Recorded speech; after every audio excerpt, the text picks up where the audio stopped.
when you walk into your doctor's office and you have a certain complaint and they come up with a treatment plan, they'll know a lot. They'll have lots of experience. They'll have literature to rely on, their own practice and so on.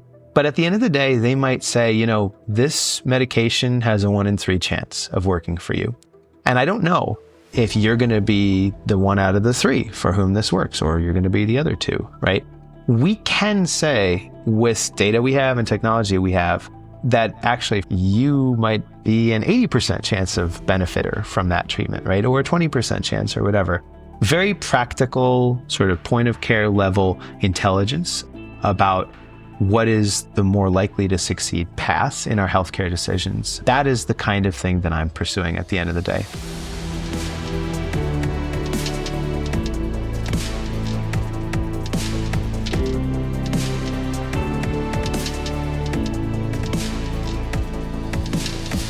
What if artificial intelligence could predict health outcomes with unprecedented accuracy? Welcome to the Care to Lead podcast. I'm your host, Cynthia Corsetti. Today, we have the pleasure of speaking with Dr. Joseph Zabinski, Vice President and Head of Commercial Strategy at &AI at OM1. With a PhD in Health Analytics and a Master's in Engineering Management, Dr. Zabinski has dedicated his career to integrating AI into healthcare to enhance patient outcomes. Welcome, Dr. Zabinski. Thank you so much for joining us today. Great. Thank you for having me. Happy to be here. So we're really excited that you're here. Your journey from mathematical modeling into in the energy sector to healthcare analytics is kind of fascinating. Would you share with us what inspired this transition and how it's influenced your approach to AI in healthcare? Yeah, absolutely. I really got started in even before my career and my education, interested in how we can make better decisions using math and technology, but also in the real world implications of that process, right? So not just looking at the theory, looking at what we actually can do in reality. I started studying physics. That's what I did my undergraduate degree in. I was working in the energy industry for a while. I came across healthcare in grad school, classic story of, my advisor had a project in public health that she was curious if I wanted to work on, and I said yes. And I fell in love with healthcare because I think it's such a world of opportunity to use these mathematical methods and techniques to have real world impact. And one that, for many reasons we can get into, is a little bit slower to adopt these tools than many other industries. So really, that was the journey, and I made a decision that this is sort of where I was going to focus, and I've been happy with that decision. So I'm curious if one of the reasons it's one of the industries that's slower to utilize the technologies, is that more because of privacy issues, or are there other? Yeah. Oh, there are many. Privacy issues is certainly one. Working with healthcare data requires, a great deal more care and being careful than working with, consumer data or financial data or other kinds of data. I think there are a couple of other big reasons. One is that the impact of what we do around decision making in healthcare has really significant implications for people whose health is obviously impacted. So there's a lot of conservatism about how new tools get brought in. Do they work? We want to validate them because, again, the consequence of getting something wrong can be really severe. The other thing is that, healthcare is a field that has a lot of people with a lot of kind of well-earned expertise in it. There's a whole lot of people with a lot of degrees running around who've spent many years studying in their area, practicing and so on.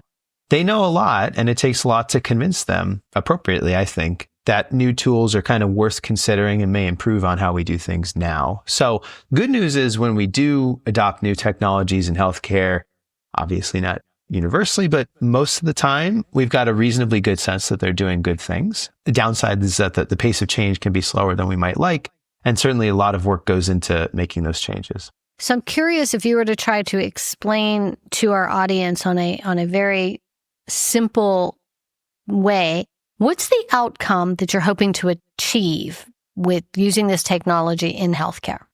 Yeah.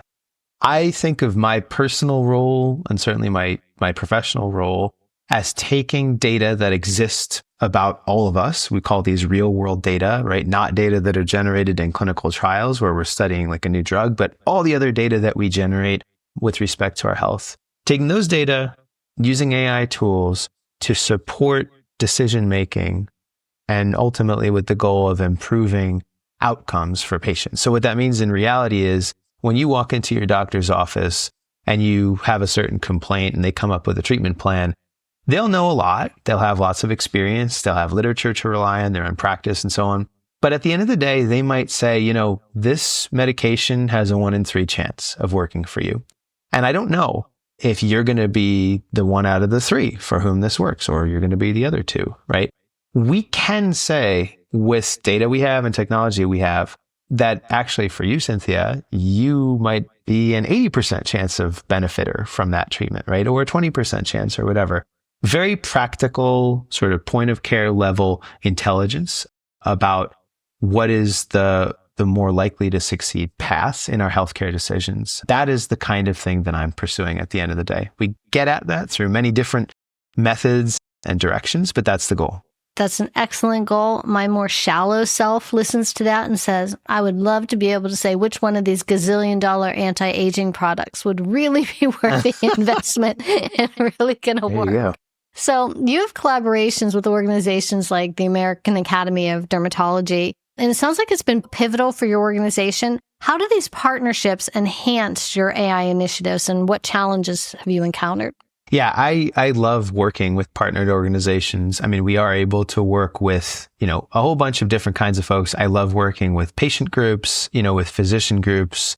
The American Academy of Dermatology is a great example of a really great collaborator of ours. It provides sort of a whole bunch of advantages. I think the biggest one to me is it's a community that really comes out of the practicing physician community, right?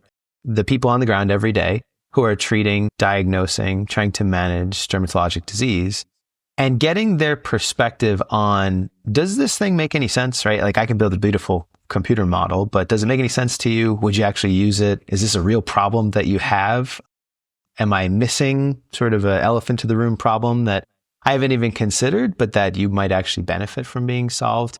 That sort of deep collaboration with the clinical reality, with the data sets that we're able to work with as well, that give us kind of the population level picture, what's going on in the country with respect to diagnosis and treatment. That gives us a really great feedback loop to say, not just what can we observe again on the computer through our algorithms, through our data, but what would it mean if we put it inside a doctor's clinic? What other types of specialties have you partnered with? Yeah, so we do a lot of work in dermatology under a broader immunology framework. So we also work in rheumatology, some other areas of disease there. We do a lot of work in mental health and neurology. That's probably our other, biggest area.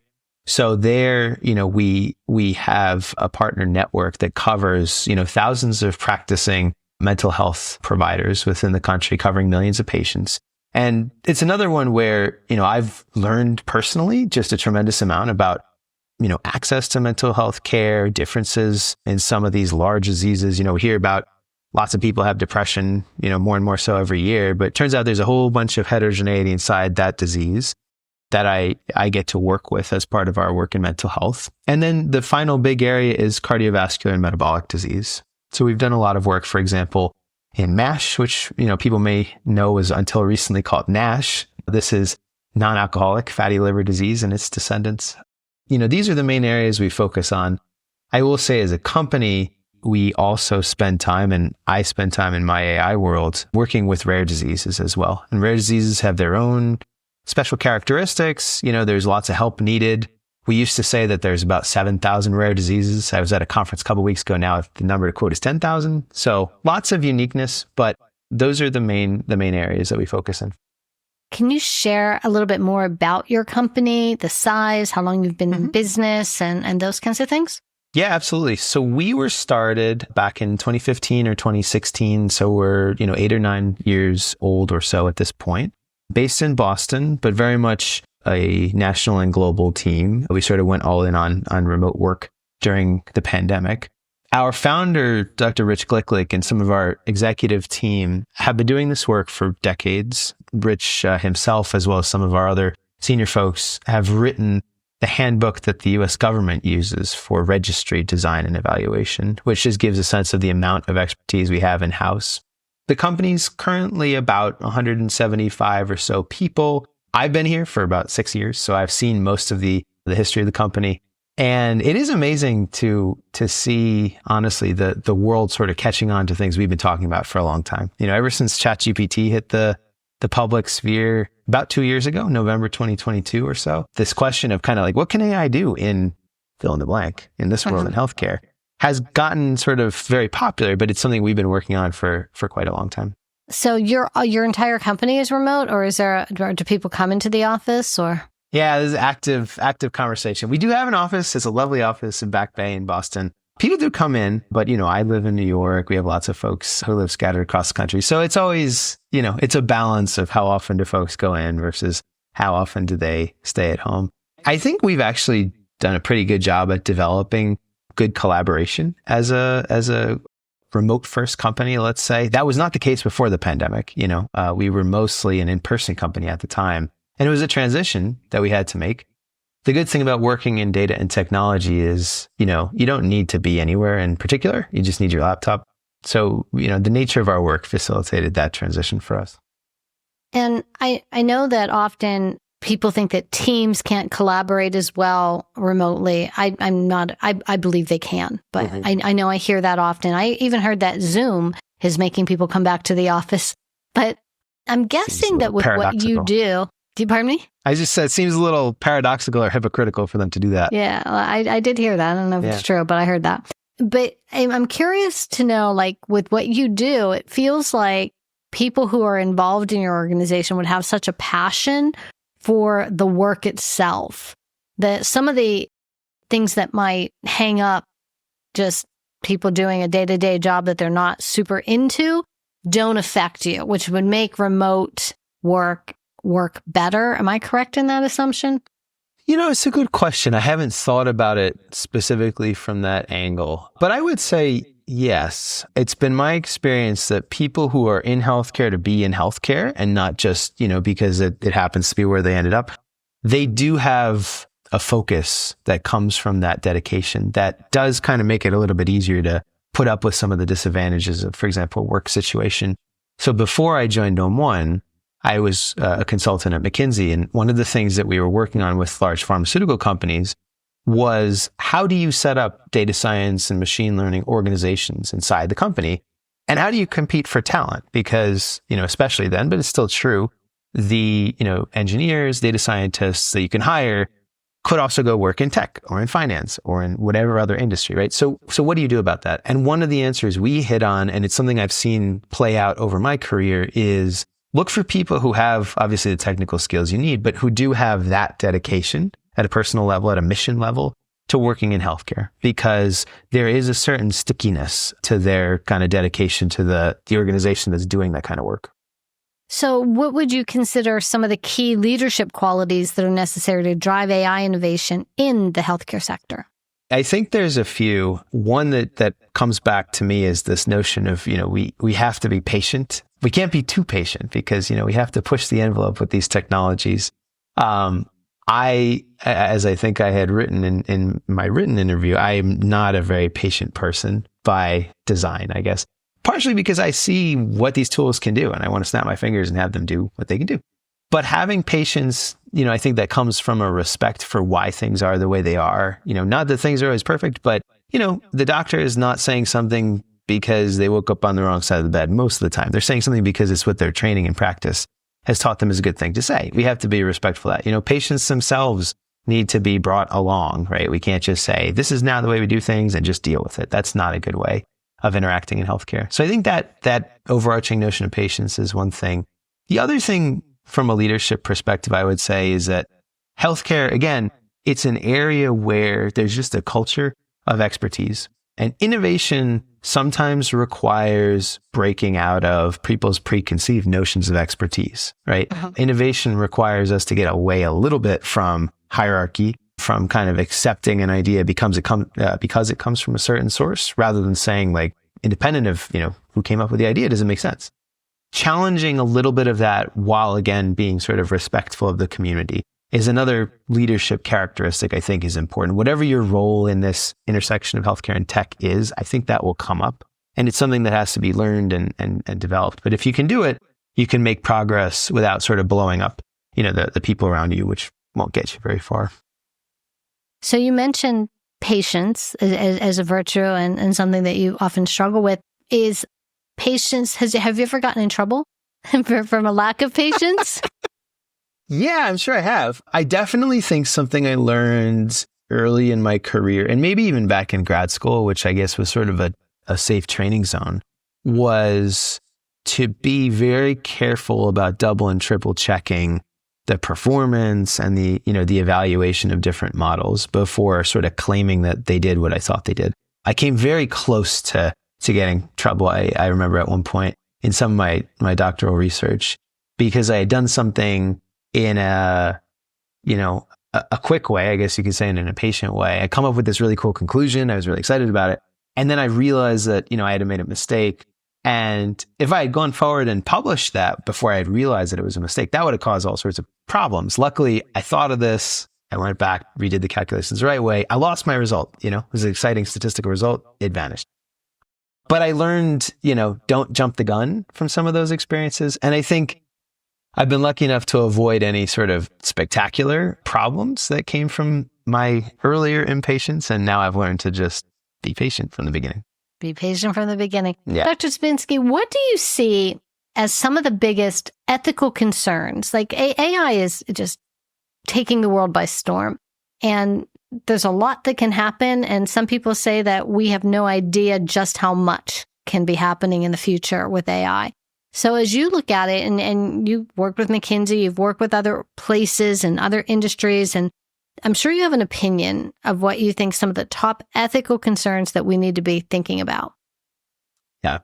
So I do think that what AI will do and will be able to do is almost inconceivable right now. I don't mean what it's going to do tomorrow. I do think when we look at the state of the world, 50 years from now, there's a very good likelihood that the main things AI is doing is not what most of us would put at the top of our list today. What that is, I don't know. That's sort of the point. But I do think there's a lot of caution that comes from the sort of unknowns with this technology. A lot of times when I'm, sitting around talking with our data scientists, for example, here at OM1, we're working with generative AI, with large language models, all these tools quite a bit nowadays. And I'll say, can the tool do this? Or what do we think about that? And a lot of these are just, I don't know. We have to try, we have to run the experiment because the properties of these things are very unknown. Where all that leads into sort of risk and bias is, again, we have to be careful and cautious, particularly in healthcare, with not just taking at face value where these tools are trained on and what sort of their use is. So a lot of times you'll hear about, for example, this notion of algorithmic bias in healthcare when it comes to AI models. And people mean different things by that. I think one thing people get nervous about, justifiably, is AI models that are trained on a data set and then used on a different kind of population, right? So maybe it's a different sociodemographic population. Maybe there's other ways that the application group is not represented in the training group. That can get dangerous because you're starting to draw conclusions about a group of people really without insight into, the right data to understand if those conclusions are correct. I think, at the risk of being a little bit controversial, that sometimes we can take this concern too far. In some instances, I've seen, whether it's healthcare institutions, life science companies, say, because of some of these concerns, we're just going to shut the whole thing down. We're not going to use any AI tools in what we're doing. I think that's a little bit of throwing the baby out with the bathwater. If we have a data set that works for, patient group A, I don't think we shouldn't use it. I just think we should use it for patient group A, and then we should go get a data set for patient group B. That's easier said than done, of course. But being clear about these things is a protection against the impacts of that sort of bias that come if we're sloppy, if we're not thinking about some of these translational issues. But I don't think it's a reason to avoid the whole thing. So it's interesting. It's not just AI, it's technology in general and how rapidly technology is changing. I was listening to a podcast on YouTube I was listening to, and he was talking about children that are using technology so much from such an early age, and they're entertained almost. It's like entertainment education. And it's actually causing like the neurons in their brain to atrophy. Like they're not learning to be creative on their own. And it was pretty interesting. I didn't do a lot of like research to check out the validity of what he was saying, but I did think it was interesting. And it did make me think about there's a lot of good and there's a lot of not so good that could be coming with this rapid transformation that we're in right now. Yeah, that's very well said. There's a lot of good and not so good with all of this stuff. And again, the velocity is so intense at this point that we don't really know what unforeseen good or not good results are going to happen. I mean, it's funny you mentioned this notion of kids being exposed to some of these like edutainment, technology channels. One of my colleagues at OM1, our chief psychiatrist, Dr. Carl Marcy, wrote a whole book on this. It's called Rewired. It's very good. But he talks a lot about this notion of we expose kids, for example, to things we might think are good for them. And then we learn that not only were they not good, but they may have been, developmentally disabling. My wife's a pediatrician, and she will tell me stories about patients she sees in her clinic and just the vast difference between those who come in with their iPad versus those who don't, with respect to speech development, social interaction, these kinds of things. It's a good example of how you might say, I've got an educational YouTube channel, can't do any harm, right? But actually there's these other effects that may be present. So again, it's this question of we have to be careful. We can't wait forever to say, we need 20 years of data before we let anybody do anything. That's not realistic in the real world. But being a little bit proactive, I think, about taking what we can learn along the way and saying, we're seeing some negative signals here. Perhaps we should think about that. We should correct for it. Another, big thing we at OM1 focus on is prospective automated data generation and gathering. What that really means in practice is saying, let's not just study patient cohorts in clinical trials that have a beginning and end. Let's just look at data as they come in, because then we can start saying, with the new wave of anti-obesity treatments, for example, are we seeing weird negative effects that nobody thought of? I don't know, but we should be able to observe that if we're kind of paying attention to the data that are generated every day in the doctor's office. And in a similar way, then, we at least know what we're dealing with to take some corrective action or to study these things further. So looking ahead, what developments in AI and healthcare are you most excited about? And how do you foresee these advancements influencing patient care? Oh, that's a big question. I mean, I'll say one of my favorite topics is improving diagnosis. So diagnosis with the correct condition is such a gateway to access to care, to, referral to specialists who may be able to help further. Often just to patients, peace of mind, saying, I have an explanation for the things that I've been feeling and knowing are going wrong for, can be years or even longer. That question of diagnosis, underdiagnosis, misdiagnosis is actually tremendously difficult. And it's a big problem with sort of how quickly patients do get access to care and all the appropriate things that follow. I am very excited, and we do a lot of our work on improving rates of diagnosis, collapsing that time interval in which patients are waiting for an appropriate diagnosis. Turns out you can tackle that problem very well with the kinds of things we've been talking about with patient data and AI tools, basically just because you look at those who are already diagnosed and you say, what happened to them along their journey and who else, has a similar journey. That's one of those areas, kind of a fairly specific example, but one that I think has just tremendous implications downstream if we could just work on this diagnostic question.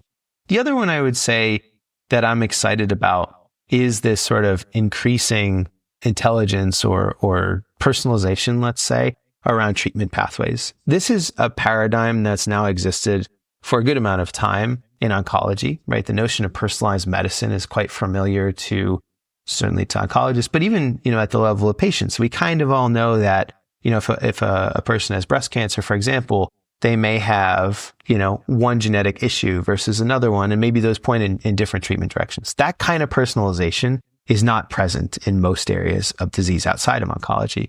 It's an area where, again, the data and AI can say, this big, messy disease is actually a bunch of little diseases. And if we look at patients over here, they look like you. This is what worked for them. That might work for you. That sort of process. Again, these are not pie in the sky, futuristic 50-year from now things. They're things we can do today.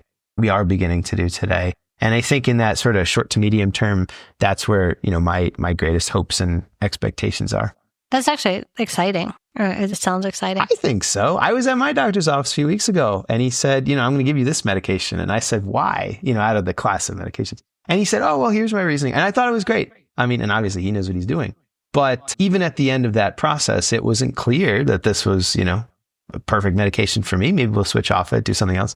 That's the kind of thing where real patients like us, everybody's a patient, can be impacted in the short term. I'm sure that same technology is going to be what people use to, like, which diet, like, should I be paleo? Should I be vegan? Because what works for one person does not work for the other person. So that's good that the technology's there. So let's move into our lightning round. I'm going to ask you to answer the following questions with the very first thought that comes to mind. Okay. Okay, you ready? Yes. What's a book that profoundly influenced you? Oh, first one that comes to mind, I'll say the Brothers Karamazov, one of those things I just read in college that comes back to me. Okay. If you could have dinner with any historical figure, who would it be? I was reading about some of Albert Einstein's life recently. I'd love to pick his brain in many different ways. And what's your favorite way to unwind after a long day? Oh, I have a 16-month-old daughter, and she is the delight of my life, and I love spending time with her. And she's also exhausting. So she's a good way to unwind, get out some energy, and then collapse into bed. Oh, that's great. What piece of advice would you give to your younger self? Don't worry about trying to optimize the future all at once. Just sort of take each decision as it comes. What's a hobby or interest you have outside of your professional work? I really enjoy studying foreign languages, including most recently my wife's native language. It's from India. It's very hard, but I'm making slow but steady progress. Okay, interesting. So finally, as my listeners know, Care to Lead is built on 4 pillars: clarity, authenticity, responsibility, and engagement. So focusing on authenticity, how do you ensure that your leadership remains genuine and true to your values, especially when leading AI initiatives that can significantly impact patient lives? So I try to be honest with the teams I work with about the goals of what we're doing, the scope of what we're doing, and whether or not things will work. Sometimes one of the toughest things in this field is when you have, something that looks promising, but maybe when you start doing the experiments, not really panning out, and you have to say, you know what, we need to move on to something else. That's a tough decision to make, but being clear about it helps. Excellent. Dr. Zabinski, thank you for sharing your insights and experiences with us today. To our listeners, remember, leaders who care to lead. Thank you for your time. Thank you.